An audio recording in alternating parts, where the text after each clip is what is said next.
देख रहे हैं KN टीवी। पाली में संभावित हवाई हमले जैसी आपात स्थिति से निपटने के लिए प्रशासन पूरी तरह सतर्क नजर आया। एयर स्ट्राइक की स्थिति को लेकर शहर में मॉक ड्रिल का आयोजन किया गया, जिसमें सभी विभागों की तत्परता और समन्वय की परीक्षा ली गई। आइए जानते हैं विस्तार से खबर। नागरिक सुरक्षा विभाग जयपुर के निर्देश पर पाली शहर में आयोजित इस संयुक्त मॉक ड्रिल के दौरान बांगड़ महाविद्यालय में एयर स्ट्राइक की काल्पनिक सूचना मिलते ही पुलिस प्रशासन, सिविल डिफेंस, मेडिकल और अन्य टीमें तत्काल मौके पर पहुंची। सभी विभागों ने आपसी तालमेल के साथ राहत और बचाव कार्यों को अंजाम देते हुए स्थिति को नियंत्रित करने का अभ्यास किया। ड्रिल के तहत करीब 25 घायलों का परिदृश्य तैयार किया गया, जिन्हें स्ट्रेचर के माध्यम से एम्बुलेंस तक पहुंचाकर अस्पताल भेजा गया। वहीं गंभीर घायलों को बांगड़ चिकित्सालय में भर्ती कराया गया। मौके पर पुलिस बल की पर्याप्त तैनाती रही और सुरक्षा के सभी आवश्यक इंतजाम किए गए।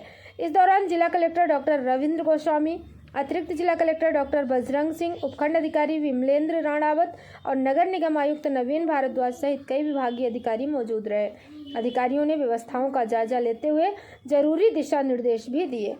जिला कलेक्टर डॉक्टर गोस्वामी ने बताया कि इस मॉक ड्रिल का उद्देश्य आपातकालीन परिस्थितियों में विभिन्न विभागों के बीच बेहतर समन्वय स्थापित करना और आमजन में सुरक्षा के प्रति विश्वास बढ़ाना है। उन्होंने कहा कि इस तरह के अभ्यास से प्रशासन की तैयारियां मजबूत होती हैं और आपदा के समय त्वरित व प्रभावी प्रतिक्रिया संभव हो पाती है।